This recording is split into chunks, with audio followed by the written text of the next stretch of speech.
Hi hello welcome to Blasters Arena. Kerala ബ്ലാസ്റ്റേഴ്സിന്റെ മോശം പ്രകടനത്തിൽ എങ്ങും പ്രതിഷേധങ്ങൾ ഉയരുകയാണ്.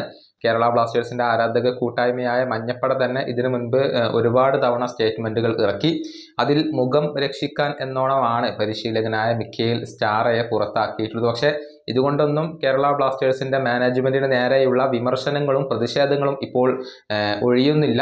വലിയ രൂപത്തിലുള്ള പരിഹാസങ്ങളും വിമർശനങ്ങളും ഒക്കെ അവർക്ക് ഇപ്പോഴും ഏൽക്കേണ്ടി വരുന്നുണ്ട്. മഞ്ഞപ്പട മറ്റൊരു സ്റ്റേറ്റ്മെന്റ് കൂടി ഇറക്കിയിട്ടുണ്ട്. വളരെ സർക്കാസ്റ്റിക് ആയിക്കൊണ്ടുള്ള ഒരു സ്റ്റേറ്റ്മെന്റ് ആണ് അവർ ഇറക്കിയിട്ടുള്ളത്. ബ്ലാസ്റ്റേഴ്സിനെ അങ്ങ് പരിഹസിക്കുകയാണ് അവർ ചെയ്തിട്ടുള്ളത്. അതായത് ഈ ടീമിന് വേണ്ടി ചിലവഴിക്കുന്ന, മത്സരം വീക്ഷിക്കാൻ വേണ്ടി ചിലവഴിക്കുന്ന ഓരോ ചില്ലിക്കാശും ഞങ്ങൾക്ക് മുതലാകുന്നു എന്നാണ് മഞ്ഞപ്പട ഇപ്പോൾ പരിഹാസ രൂപേണ പറഞ്ഞിട്ടുള്ളത്. അവരുടെ ആ ഒരു സ്റ്റേറ്റ്മെന്റ് ഇങ്ങനെയാണ്: എന്തായാലും കിരീടങ്ങളൊക്കെ ഓവർ റേറ്റഡ് ആണല്ലോ. ആരാധകർ എന്ന നിലയിൽ ഞങ്ങൾ ഇനിയിപ്പോൾ എന്തൊക്കെയാണാവോ ശ്രദ്ധിക്കേണ്ടത്? ഈ മീഡിയോക്രിറ്റിയോ അതോ ഒഴിവ് കഴിവുകളോ?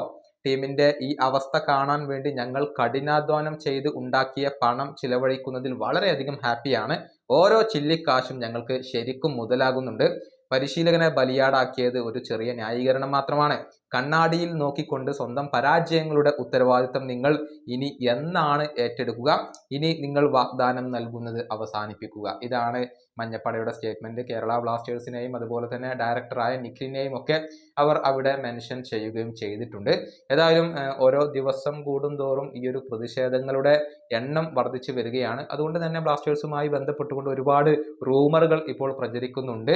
ഇതിൽ നിന്നൊക്കെ രക്ഷ നേടാൻ വേണ്ടിയാണ് കേരള ബ്ലാസ്റ്റേഴ്സ് ഇപ്പോൾ അതിവേഗത്തിലുള്ള നീക്കങ്ങൾ നടത്തിക്കൊണ്ടിരിക്കുന്നത് എന്നാണ് പലരും ആരോപിക്കുന്നത്. ഈ വീഡിയോയുടെ അവസാനിപ്പിക്കുന്നു. അടുത്ത വീഡിയോയുമായി വീണ്ടും കാണാം.